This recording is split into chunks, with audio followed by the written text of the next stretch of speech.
Boa noite.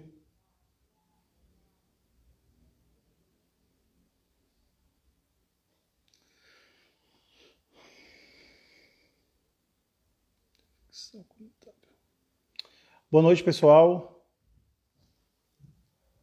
Boa noite a todos. Boa noite, Vanessa, Eliane, Vinícius.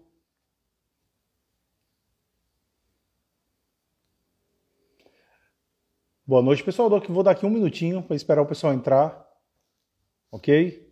Convida todo mundo. O pessoal já está respondendo, espontânea. Né, Cíntia? Já está dizendo logo de cara, né? Já está respondendo logo de cara aqui. Pessoal, a gente hoje vai discutir um tema que ele é meio tabu aqui na psicologia, certo? Então, assim, não é um tema exatamente muito fácil da gente estar discutindo, ok? Então, assim, convida todo mundo, porque assim, tem muita gente que tem dúvidas sobre isso. A gente pensa que que essas informações, elas são, as pessoas têm uma compreensão clara sobre isso, mas parece que não. Essa semana, a impressão que eu tive é que isso não está claro para ninguém, não. Tá? Boa noite, pessoal. Boa noite, Fagner. Boa noite, Israel. Pessoal da Nave Studio, o pessoal fez um trabalho comigo, olha, nota 10. Estou feliz demais com o resultado do trabalho da Nave. Aí fizeram aí umas gravações aí comigo que vocês vão ver agora no mês de maio, eu acho. Certo? Alexandra, boa noite. Pessoal, eu sempre mando a live, certo, para uma galera antes de começar. Então, toda vez quando eu vou começar, a primeira coisa que eu faço é compartilhar para que as pessoas possam ter acesso a essas informações. Então, agora mesmo eu vou fazer isso, compartilhar aqui com o pessoal, certo? Escolher aqui.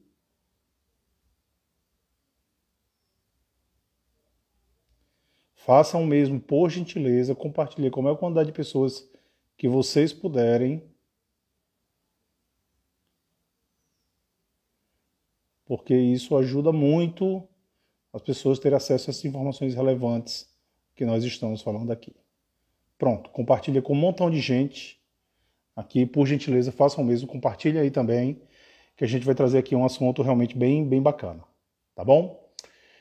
Pessoal, e aí? Perguntar logo para vocês. Psicólogo, postura neutra ou espontânea? Podem responder, já pode começar a responder. E aí, psicólogo, ele tem que ter postura neutra ou espontânea? Galera, essa semana, enquanto vocês estão respondendo, deixa eu falar aqui algo que eu considero relevante e importante. Essa semana foi uma semana particularmente especial aqui do Instagram. A gente teve uma interação que a gente nunca tinha tido. Na quinta-feira, 500 pessoas aproximadamente falaram comigo no meu direct. Ontem também a mesma coisa. Então, assim, a gente tem abordado sistemas que é engraçado. Para a gente parece que eles são temas resolvidos. Ele parece que são temas que os psicólogos já conhecem, já têm uma ideia, mas pelo menos na minha cabeça era assim. E a gente viu que não. Tudo começou com café. Tudo começou com uma grande discussão sobre café. E aí, oferece ou não oferece para o paciente um cafezinho? Tudo começou com essa discussão. E aí eu achava que era uma coisa assim, padrão, que todo mundo tinha na ponta da língua a resposta, eu vi que não. Muita gente, né, a favor, outros contrários, então posicionamentos muito diferentes. E a gente entrou nessa discussão, a gente passou a quarta e a quinta nessa discussão. E aí, café? Vamos lá, a gente oferece ou não oferece? E aí começamos a entrar para o presente. E aí, presente, a gente aceita ou não aceita? Né? Então, começou nisso. Tô até passando um café agora. Já toma um cafezinho aí, já, né, tá liberado. Aqui não tem neutralidade, não. Aqui na live é sem neutralidade. Então fica à vontade. Pode tomar o cafezinho, pode tomar um vinho, pode tomar o que bem entender. E a gente entrou nessa discussão, certo? E aí a coisa foi tomando corpo, a coisa foi ficando maior. E aí a gente começou a entrar nessa discussão de neutralidade. E aí? A gente tem que ser neutro ou não tem? Tá? Então, assim, eu já vi um montão de gente aqui já dizendo que não, né? Não existe postura. Tem um para mim que não existe uma postura neutra, certo? Espontânea. ok? Então, olha só, a galera já tomando café, tirando a neutralidade. Então a gente começou a entrar nessa discussão e eu fui atrás. Falei, opa, peraí, tenho que estudar sobre o assunto. Eu tenho minha opinião formada, mas eu vou fazer live pessoal e essa live tem que estar embasada, eu vou atrás das informações. Por que surgiu essa coisa de neutralidade? Nessa vida eu não lembro de nada que seja neutro, todo mundo tem opinião para tudo, certo? Então assim, como é que surgiu isso? Como é que surgiu essa lógica? Então a gente começou a pensar um pouquinho nisso, né? Pessoal, divulga, a gente vai estar falando sobre as bases filosóficas aqui, sobre, né, o que é que os teóricos falaram. Hoje é aula de psicologia. Eu fui atrás das informações para poder me embasar, não ficar somente no achismo. A galera serve café, sirva café. Eu sirvo café, sirvo chocolate.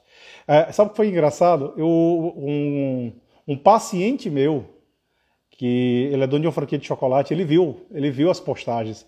Ele me deu um montão de chocolate, então quem faz terapia comigo vai comer muito chocolate, que eu tô com um bocado de chocolate para poder levar pro consultório, tá bom? Então assim, neutralidade do consultório não vai ter nenhum. Mas como eu disse, eu fui atrás das informações e fui entender por que uma determinada vertente, por que algumas pessoas defendem um ponto de vista, por que outras pessoas defendem outro ponto de vista, e eu fui atrás, tá bom? Bom, peguei alguns artigos científicos, fui lendo e encontrei bases para os dois pontos de vista. Primeiro, neutralidade. Pessoal, durante muito tempo, de fato, se defendeu uma postura neutra, tá? Se defendeu que a gente adotasse posturas neutras. Por que isso? Por que se defendeu que se adotasse esse tipo de postura? Isso começou com Freud. Freud, ele sugeriu isso, né? Geralmente é uma linha que vem realmente da psicanálise. A psicanálise, ela defendeu esse tipo de postura durante muito tempo, apesar de eu ver que nem todo psicanalista hoje exatamente adota essa conduta neutra, exatamente neutra, tá bom? E aí Freud, ele fez isso, né? Ele propôs, eu coloquei, tá escrito aqui, tá, pessoal? Vai ficar gravado assim. Tá escrito aqui, ok? E eu vou ler aqui alguns trechos de artigos científicos que eu consegui encontrar que defendia o porquê dessa postura neutra, tá? Então vamos lá, eu vou lendo mesmo, porque não tem jeito de material de artigo científico, então eu vou lendo para vocês terem a compreensão. Freud propõe que o analista adote uma postura que se assemelha àquela do cirurgião, pondo ao lado os seus sentimentos. Ele tem que afastar os sentimentos dele, né? E ele entende isso quase como um presente que é oferecido ao seu paciente. Logo justifica que esta atitude consiste para o analista em uma proteção desejável para a sua vida emocional. Então o analista está se protegendo quando ele faz isso, ok? Enquanto que para o paciente, este seria o maior auxílio que poderia ser dado. Então é como se fosse o maior presente que a gente pode dar ao paciente, é justamente essa postura neutra. É isso que Freud defendia, tá certo? Então Freud, ele partia desse princípio, tá? Então ele fala ainda que não devemos abandonar a neutralidade para com o paciente que adquirimos por manter controlada a conta-transferência. Então, Freud, ele defende que isso é uma maneira da gente poder estar controlando a conta-transferência. Então, por isso até da questão do divã, né, de não ter exatamente contato olho a olho, a lógica, ela era muito por aí, tá? Eu tenho aqui mais umas passos, mas eu já vou dando aqui minhas opiniões acerca disso. No entanto, a gente está falando de alguém que, por mais importante que seja a opinião de Freud, a gente está falando de contextos de atendimento muito diferentes, certo? Demandas que, de fato, talvez até diferenciem muito do que a gente vem trabalhando hoje, no dia a dia, e a gente está falando de atendimentos que aconteceram ali entre 1895 e 1925, 1930. Eu acho que com as guerras, Freud, ele diminuiu a quantidade de atendimento até onde eu tinha lido, certo? Ele não vinha atendendo tanto. E tem um livro que eu li um tempo atrás, que é Diálogo entre Neurociência e Psicanálise, que Freud dizia que muita coisa seria explicada de maneira diferente dele, né, no futuro, em especial pela neurociência. Essa é a frase de Freud. Ele falou isso. Que a neurociência dá muitas explicações acerca do funcionamento psíquico ou da lógica de funcionamento e que seriam outras explicações diferentes da explicação dele. Tá bom? Freud defende essa vertente, né? Acho que Priscila está dizendo. Freud defende essa vertente, porém, não se dá psicanálise de si mais à vontade para ser espontâneo. Então, isso é um primeiro ponto relevante. Isso é uma lógica que Freud defende para a psicanálise. Para a psicanálise. E eu vou mostrar que existem outras linhas teóricas que defendem pontos diferentes. Uma em especial, a base dela é mudar isso, é diferenciar isso aí. Eu vou mostrar para vocês, tá? Então ele ainda fala: geralmente pensamos a neutralidade como lugar ou exigência objetiva e de distanciamento.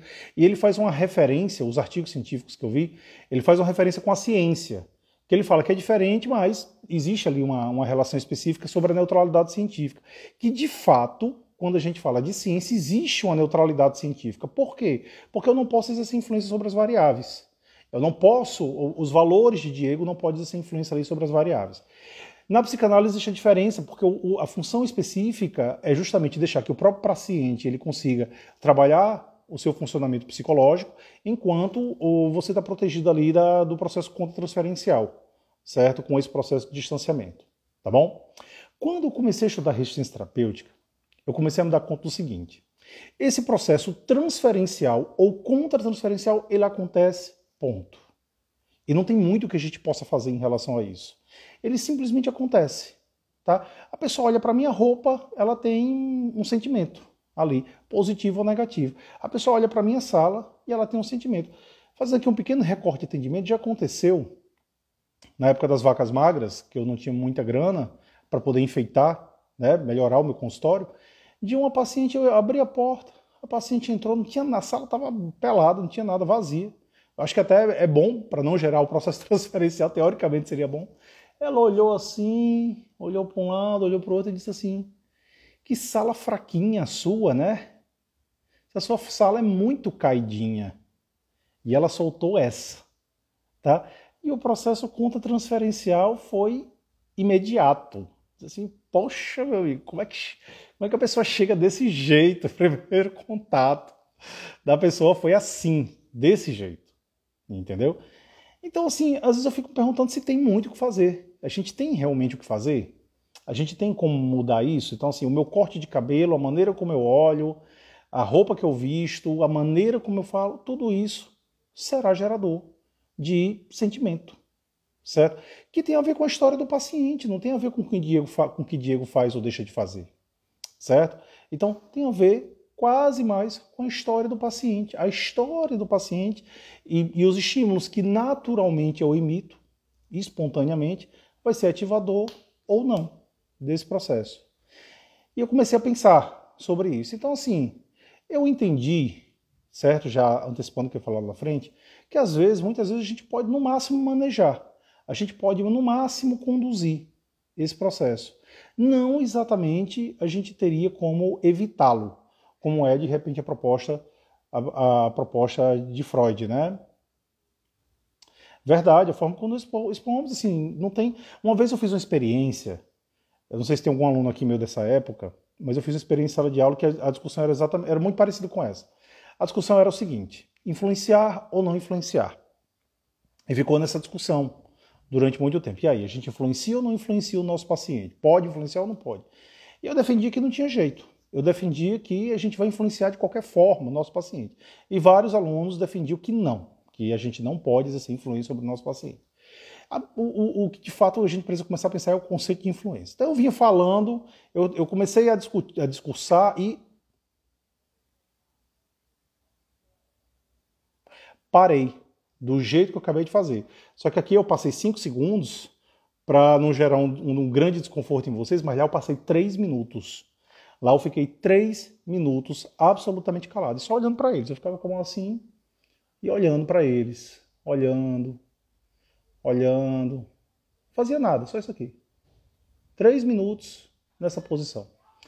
E aí, quem estava prestando atenção começou a olhar assim para o lado, meio desconfiado. Certo? Quem não estava prestando atenção começou a prestar atenção. Quem estava conversando achou que eu tinha ficado chateado porque a pessoa estava conversando, certo? Quem estava disperso começou a perguntar aí o que foi que houve, o que foi que aconteceu, por que Diego está assim.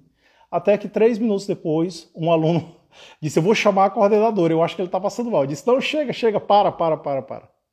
Tá? E eu fui explicar. Aí, assim que eu disse isso, eu disse: galera, influenciei ou não influenciei?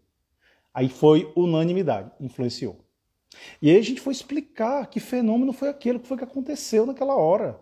Que todo mundo, eu só fiquei parado, não fiz mais nada, certo? Eu só vinha falando, parei, pronto, foi o suficiente para poder influenciar. Ou seja, se você parado influencia, você não tem muita alternativa, você não tem muito o que fazer, certo? Qualquer coisa que é falada, qualquer coisa que é feita, vai ser ativadora desse processo, vai ser ativadora do processo transferencial no seu paciente, e não tem muito que a gente possa fazer diferente disso. É natural, é assim mesmo que acontece, pessoal. E aí, bom, eu, Diego, comecei a entender que eu tenho uma única alternativa: escolher como é feita essa influência, escolher como eu influencio o meu paciente. Então, assim, eu posso fazer essa escolha de como eu vou influenciar, mas eu não tenho, é muito difícil escolher não influenciar, porque até parado você influencia. Até sem fazer nada você vai exercer influência sobre o seu paciente. Então não tem muito jeito. É isso mesmo, a gente influencia, mas aí agora, peraí. Como é que eu vou exercer essa influência? Como é que eu vou conduzir aqui o processo terapêutico? Ok? Essa é a questão, tá? Então, deixa eu ver aqui mais alguma coisa que foi falado. Então, estamos longe, portanto, do que se entende mais usualmente por neutralidade. Ok? Estamos muito distantes disso. Até a própria psicanálise, ela parte do princípio que é uma tentativa. Você está tentando ser neutro, você não tem como ser exatamente neutro. É uma mera tentativa que você exerce, certo? Que, assim, você se aproxima, você no máximo se aproxima dela. Você, não influenciar é impossível. Você tem estímulos ali, nem que seja a sua roupa, nem que seja a maneira de vestir, nem que seja a maneira de falar, nem que seja a maneira de andar, que vai exercer influência. Faz sentido? Ou Diego está viajando na maionese? Diego ficou doido, está falando besteira. Se acharem que eu estou falando besteira, digam aí, Diego, pelo amor de Deus, não invente, né? Isso aí. Mas faz sentido, meu amigo Edson, um abraço. Faz sentido para vocês que não tem alternativa? Priscila, faz sentido? Digam aí para mim, pessoal. Quero saber da opinião de vocês. Se acharem que eu estou viajando na maionese, me digam aí, por favor. Certo? Faz sentido, né? Parece fazer sentido, pessoal. Então, essa lógica, ela faz sentido para todo mundo, ok? Para mim, sempre pareceu muito óbvio. Isso, talvez até por essa experiência que eu passei em sala de aula, que ela foi intuitiva. Eu fiz intuitivamente, em nenhum momento eu parei para poder realizar e querer realmente fazê-la, né? Ela só aconteceu. Então, assim, viajando na maionese, Isaías. Pode ser que eu viaje, claro. Então, assim, intuitivamente eu já entendi que eu não tinha alternativa. Eu ia influenciar, tá bom? Priscila, eu estou adorando porque tinha muitas dúvidas sobre neutralidade, estou me aliviando bastante. Então, pessoal, olha só, aí é que vem aquela coisa do cafezinho, mas o cafezinho influencia. Pessoal, assim, se você der, vai influenciar, se você não der, vai influenciar também. Né? O seu paciente vai chegar, poxa, cara, não tem um cafezinho aqui para poder me oferecer. Entendeu? Então influencia também o cafezinho. Então, tudo isso é um processo de influência. Você tem que escolher que influência você vai exercer, porque influenciar, você vai influenciar. Você não tem jeito, tá bom? Então, a própria psicanálise, como eu disse, ela diz que é uma tentativa. Né? Ela não diz que é um fato que vai acontecer. Tá? E existe, preste atenção, chama os colegas, nesse momento, eu vou trazer aqui uma outra base teórica que diz o contrário. Existe uma abordagem que ela diz exatamente o oposto, e ela é de base comportamental, que é a FAP, Terapia Funcional Analítica, né? Então, assim, a terapia funcional analítica, ela passa do extremo oposto dessa lógica da neutralidade, certo? Ela é uma terapia realmente de cunho behaviorista, aonde ela diz o seguinte, que o terapeuta ele é o meio de reforço e punição do seu paciente. Por quê? Porque a conduta do terapeuta, a conduta do paciente, desculpa, ela também acontece, há um processo de generalização e ela também acontece em consultório. E assim como os agentes, né, os papéis sociais ali, as pessoas, elas vão influenciar reforçando ou punindo o paciente, o terapeuta ele pode fazer a mesma coisa, ele vai ser um componente de reforço e punição. Aí você diz assim, não, Diego, mas eu vou reforçar e punir meu paciente. Galera, quando você faz isso aqui, ó, você está reforçando. Esse balançar de cabeça já é reforço. É reforço. Você está reforçando seu paciente. É punição. Você está punindo o seu paciente. Não se engane. Certo? Pequenas ações suas que você executa é um processo de reforço ou punição. Um bocejo pode funcionar como um processo de punição, certo? Olha como é sutil, olha a sutileza da coisa, tá? Então, assim, é algo que você já pode, se você já sabe que faz espontaneamente, você pode fazer racionalmente, você pode executar isso de maneira racional, tá bom? Então eu vou ler para vocês aqui a FAP, também deixei separado. É uma terapia analítico-comportamental desenvolvida para intervir sobre o repertório interpessoal dos clientes. Ela parte do pressuposto que comportamentos problema interpessoais que levam o cliente para o tratamento podem ser generalizados para a relação terapêutica, tá? Deixa eu ver, visto que também tem a origem social e criar oportunidades para que repertórios mais efetivos sejam construídos. Então, no processo terapêutico, você vai, no processo terapêutico, na relação terapêutica, você vai construir esse repertório com o paciente. E esse repertório é a partir do processo de reforço e punição. Ou seja, a FAP é uma terapia basicamente de mudança através da relação terapêutica. Certo? Através, eu acho que, não sei se esse termozinho aqui que eu vou falar agora eles usam, mas é claro, é facilmente compreendido na FAP através do processo de transferência e contra-transferência. Entendeu? Então, facilmente a FAP, ela entra a partir dessa via. Então, ela tem uma lógica de funcionamento exatamente oposta. Exatamente oposta. E quando a gente fala de resistência terapêutica, a gente tem o danado dos estilos terapêuticos, aonde eu vou mudar meu estilo, vou mudar minha lógica de funcionamento para fazer uma adequação ao estilo do meu paciente. Ou seja, eu estou escolhendo como eu vou exercer esse processo de influência. Tá? Então, eu estou escolhendo isso aí. Então, como é que eu vou exercer esse processo de influência aqui, nesse momento? Eu vou ser humorístico, eu vou ser autorrevelador, eu vou ser empático acolhedor, eu vou ser confrontador. Obviamente que o estilo confrontador é o estilo mais punitivo. Os estilos humorísticos, autorrevelador, eles são estilos que eles reforçam muito mais, se eu for usar aqui os critérios da FAP. Ok, pessoal? E isso é ciência. Ciência é isso. A gente tem aqui linhas teóricas que me trazem informações e eu posso estar utilizando da maneira que de fato ajude mais o meu paciente. Diego, então você não é neutro hora nenhuma. Não, às vezes eu sou, certo? Às vezes eu sou neutro e eu vou explicar já já isso. Só ler aqui duas perguntinhas, certo? E já digo a vocês, deixa eu ver aqui, Gabriel. Uma paciente minha saiu do psicólogo anterior porque ele bocejou e se debruçou no braço da cadeira durante a sessão.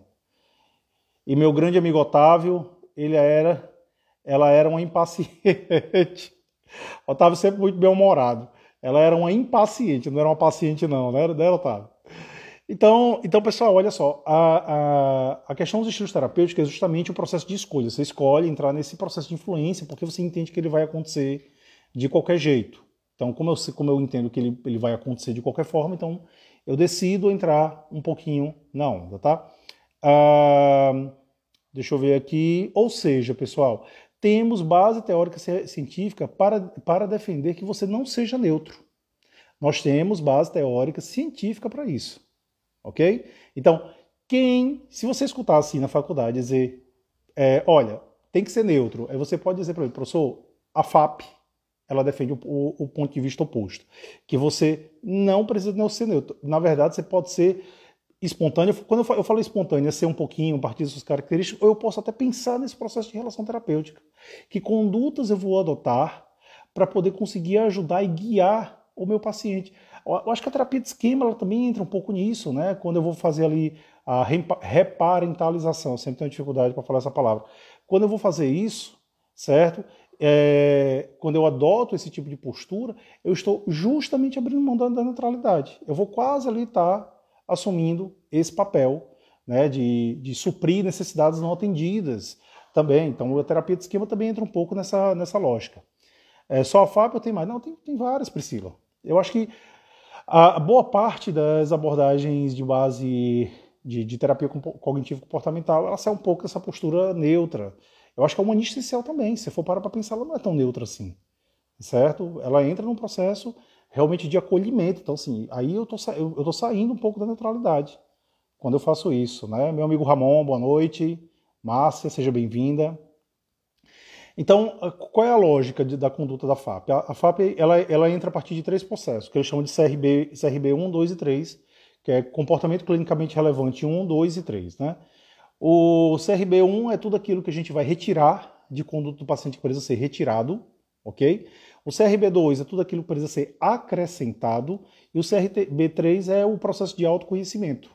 Então você vai se autoconhecer. Eu estou falando de behaviorismo, estou falando que eles trabalham com autoconhecimento, pessoal. Todo mundo acha que behaviorismo não trabalha com isso. Trabalha. Dá uma olhadinha lá, Kohlenberg, terapia funcional analítica, vocês vão ver que eles trabalham com autoconhecimento. Vai estar lá a palavrinha autoconhecimento. Ok? Então assim, e é uma terapia focada na relação terapêutica. É uma terapia onde a relação terapêutica é o ponto principal de mudança do paciente. Entendeu como é que a coisa funciona? Então, felizes de saber que tem base científica para quebrar a neutralidade. Existe fundamentação científica que quebra com isso, certo? E você pode usar a relação terapêutica de uma forma benéfica, aonde você, de fato, tenta ajudar o seu paciente a partir dessa relação, ok? Deixa eu ver mais aqui algumas coisas, eu separei algumas coisas.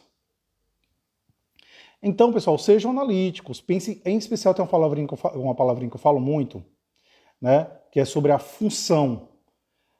João é o craque, João Carlos aqui tá aqui falando, ele é o craque da funcional analítica aqui em Natal, sabe tudo de funcional analítica. Se João está dizendo que a explicação foi boa, é porque foi. Tá? Deixa eu ver aqui. Doutor, faz sentido entender o SET como um teatro. Em cada processo existe uma peça. Nós desempenhamos um papel, mas em cada peça um personagem diferente. Faz sentido? Claro, claro que faz. Os estilos terapêuticos, para cada paciente, eu acabo adotando estilos terapêuticos diferentes. Existe um estilo padrão de Diego. Todos nós temos um estilo intuitivo. Vamos chamar assim. Eu costumo dizer que meu estilo intuitivo é o psicoeducativo. Eu sou o professor porque, de fato, sou professor. Então, eu tenho uma postura psicoeducativa de maneira muito clara e evidente, né? Mas eu vou me adequar. Então, eu tenho pacientes que eu adoto o estilo empático acolhedor, tem pacientes que eu adoto o estilo questionador, tem pacientes que eu adoto o estilo confrontador, então eu vou me adequando. Então, faz sentido sim, certo? Que mais? Deixa eu ver aqui. A FAP é 1000, tá? Pessoal, olha só, e eu costumo dizer que mais do que um terapeuta cognitivo-comportamental, eu sou um cientista da psicologia. Eu, de fato, né, eu sou pesquisador, de fato, eu vou atrás. Se eu tiver comprovação científica de determinado dado, eu acato, eu acolho. Isso vale para transferência, contra-transferência, isso vale para técnicas da logoterapia, que a própria TCC traz, isso vale para conceitos do Bowlby, né, que a própria TCC também traz. Então, assim, se for científica, a gente vai agregar, certo? A gente vai trazer isso. Eu aprendi muito isso com meu amigo Álvaro Guedes, que acabou de entrar. Foi científico, tem uma boa base científica, certo? Então a gente tem justamente que fazer essa agregação e trazer esse princípio. A FAP, ela traz muito esse ponto de vista, tá? Então pensem se o repertório comportamental do seu paciente tem que diminuir, ele tem que aumentar, use isso e trabalhe isso a partir justamente da relação terapêutica. É a relação terapêutica que faz esse processo. Ok? Então, na FAP a coisa funciona bem por aí, a lógica é bem por aí, mas não é só a FAP, como estou dizendo, existem outras abordagens que também usam da relação terapêutica como forma de modificação da conduta do seu paciente, né? Ou das questões emocionais do seu paciente. Como é para vocês, galera que não concorda com a ideia da neutralidade, está se sentindo agora? Fala aí para mim. Me diz aí. Também acabou de entrar na live aqui, Francisco Gonçalves, CEO da Neopsicologia, está aqui presente, muito obrigado pela participação. Também um grande nome da Neopsicologia aqui assistindo a live. Também. Pessoal, como é que vocês estão se sentindo a partir dessa perspectiva? Deixa eu ver se tem mais aqui alguma pergunta. Me deem um feedback aí, como é para vocês saber que existem bases científicas que defendem a ausência dessa neutralidade. E que você pode servir um cafezinho para o paciente, se isso for terapêutico. Tem uma coisa importante ainda para falar, enquanto vocês vão respondendo. Tem uma frase que eu sempre falo, para você realizar qualquer tipo de conduta, você tem que pensar na funcionalidade da sua ação, certo? A sua ação, ela é funcional. Então, assim, Diego, eu posso abraçar o paciente? Depende. É funcional para o seu paciente? Está ajudando? É terapêutico para o seu paciente? Diego, eu posso receber presente? É terapêutico para o seu paciente receber presente? Né? Diego, eu posso, sei lá, dar presente? É terapêutico. Diego, eu posso rir com o paciente? É terapêutico. Diego, eu posso ser bravo? É terapêutico. Pessoal, é a pergunta de toda hora. É terapêutico? Ajuda o seu paciente? Certo? Se a resposta for sim, maravilha, vá lá. Se a resposta for não, não abrace. E é nisso que eu ia falar para vocês, que às vezes eu sou neutro. Se eu notar que aquelas ações ali específicas que eu estou executando atrapalham o processo terapêutico, eu adoto sim uma postura neutra. Eu posso ser neutro. Então, pessoal, mais do que ter uma resposta pronta, não, pode tomar café, não pode tomar café. Sabe o que a gente precisa de verdade? Raciocínio clínico, pensar, é jogo de xadrez. A gente precisa raciocinar em cima do paciente. Assim como a gente raciocina em cima de um tabuleiro de xadrez para poder fazer a melhor jogada. É assim que a gente tem que trabalhar. É isso que faz a diferença. Porque se você adota a mesma conduta, não, nunca dou café para os pacientes. Eu nunca recebo presente de paciente. Você vai ter, às vezes, situações onde você pode reforçar uma conduta que pode ser interessante para o seu paciente e você não vai reforçar. Então você vai perder a oportunidade ali justamente de reforçar, ok? Então, sempre perguntem vocês mesmos, é terapêutico? Isso ajuda o meu paciente? Tá? Em especial, aquele paciente que, por exemplo, oferece presente, né, como um fim de gratidão ao processo terapêutico, eu não vejo absolutamente nenhum problema. Agora, se eu vejo qualquer outro tipo de função que não seja essa, aí eu já não sei se é tão interessante assim eu receber esse presente, ok? Então, raciocínio clínico acima de tudo, tá bom? João está ótimo, perfeito. Érica Donato é maravilhoso, interessante, né? Confirma a forma como eu pensava. Alexandra, eu tenho essa dificuldade em dizer que eu uso abordagem, né? Porque tem paciente que a dinâmica dele não funciona com ela. Albina não concorda em oferecer café para o paciente. Acredito que nenhuma atitude é neutra e eu parto exatamente do mesmo princípio. Acho que não tem como ter assim neutralidade absoluta, né? Essa fala me tira uma dúvida enorme, muito obrigado. Se eu perceber, eu não dou o abraço. Se eu perceber, como eu disse, que ali tem uma função que é diferente desse processo, diferente do mero agradecimento por algo que eu fiz, eu já acho que o abraço ele não é interessante. Ok? Por isso que é raciocínio clínico. Agora, você imagina uma pessoa extremamente tímida que ele precisa vencer esse obstáculo. Ele precisa dar o abraço. É funcional? Respondam para mim. Eu ajudo o meu paciente, é terapêutico que eu aceite esse abraço? Ou que eu até solicite um abraço para ele? O que é que vocês acham? Parece terapêutico para vocês? Isso, né? Eric está dizendo que se torna um terapeuta engessado. O Bin está dizendo que também que acha bom um profissional fazer questionários, né? Ajuda muito. Então, pessoal, faz sentido para vocês essa coisa assim da análise clínica? João, às vezes dá a impressão que essas regras que adotamos é tão diferente do contexto do paciente que às vezes ele tem dificuldade de se adaptar. Por isso é tão importante estar livre. Exatamente, João, concordo 100% com você, tá? Joelma, ok, muito bem elucidado, tá bom? Então, pessoal, sempre pensem nessa questão do repertório. Então, o que é que eu quero acrescentar? Você imagina, uma pessoa extremamente tímida, respondam para mim a pergunta do tímido. Dá o abraço, a pessoa que tem dificuldade, dá o abraço para ele. É um repertório que eu preciso acrescentar, eu preciso ajudar o paciente a ter essa conduta, certo? Se a resposta for sim, é terapêutico, meu paciente precisa disso, então a gente pode começar isso na terapia, tá bom? Pessoal, sempre separa uma frase para poder terminar a nossa live. Separei aqui uma para vocês, tá? Que resume um pouco o que eu ia falar. A frase é a frase do Geraldo Bosco. Ele diz o seguinte: às vezes a neutralidade não é caminho. Não, vou repetir de novo. Geraldo Bosco, a frase é: às vezes a neutralidade não é o caminho mais sábio a se seguir. O saber vem do equilíbrio das emoções e não da ausência delas. E eu achei essa frase perfeita. Pessoal, é o equilíbrio das emoções, é o equilíbrio das ações, é raciocinar em cima das ações, é raciocinar em cima da consequência do que você quer para o seu paciente que faz a diferença, esse equilíbrio que faz a diferença, ok? Não a neutralidade, não é isso que vai fazer a diferença na vida do seu paciente, é o equilíbrio. Concordo 100% com o Geraldo Bosco, acho que é isso aí, e é a partir daí que eu defendo que a gente comece a trabalhar, tá ok? Pessoal, me dá um feedback, eu sou psicólogo carente, eu sou professor carente, eu preciso de reforço positivo também para continuar mantendo o meu repertório comportamental. Então, para o repertório comportamental ele se manter, eu preciso aí de um certo reforço. Então, e aí, como é que foi para vocês? Tá? Me falem aí. Cássia, concordo, tudo no equilíbrio. Tem paciente que precisa de um acolhimento diferente do outro. Exatamente, Cássia. A gente precisa, tem paciente que vai solicitar exatamente isso, né? O que é importante para ele e o que vai ajudar na modificação desse comportamento é justamente ali um acolhimento diferenciado. Então, é muito importante quando a gente parte desse princípio, né? Albinho concorda com Cássia também, certo? KKK validação, ó Isaías aí. Isaías não perde uma oportunidade, né, Isaías, para poder dizer que eu fico querendo validação o tempo todo. Verdade, não abraçar pode ser a frustração que alguns pacientes precisam. Não vou te abraçar, Diego. Otávio, não faça isso comigo não. Otávio, eu gostei, cheguei no final, sempre aprendendo muito com suas lives, super bacana. Obrigado, Cássia.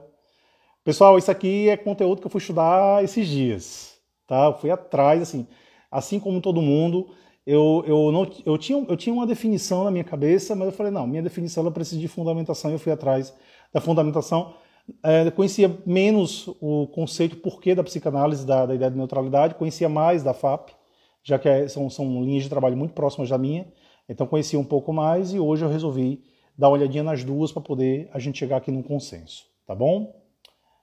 Concordo, é relevante considerar a subjetividade de cada paciente, né? Isaías sempre acrescenta muito. Isaías, todo mundo gosta de uma validaçãozinha, viu, Isaías? Não é só eu não, todo mundo gosta. Já peguei na metade, mas foi ótimo, válido. Só neutralidade reforça a resistência terapêutica.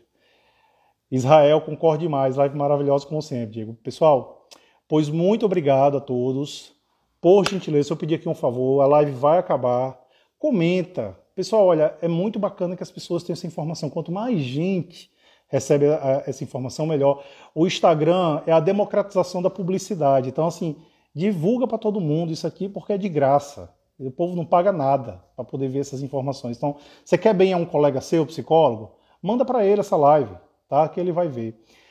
Outra coisa, entra lá no meu YouTube, Dr. Diego Gonçalves, se inscreva lá, porque a gente sempre está colocando essas lives lá. Então, assim, quer assistir no Instagram, quer assistir no YouTube, por onde você quiser assistir, você vai poder assistir, tá bom? Então, entra lá também, coloca se inscreva, que tem esses vídeos aqui, tem outros vídeos que a gente está colocando lá, ok? Comenta e compartilha com a maior quantidade de psicólogos que vocês puderem, tá bom? Bom restinho de domingo, boa noite, vai ficar gravado e eu acho que no meio da semana eu faço alguma outra live também para vocês, tá ok? Boa noite e até mais. Tchau.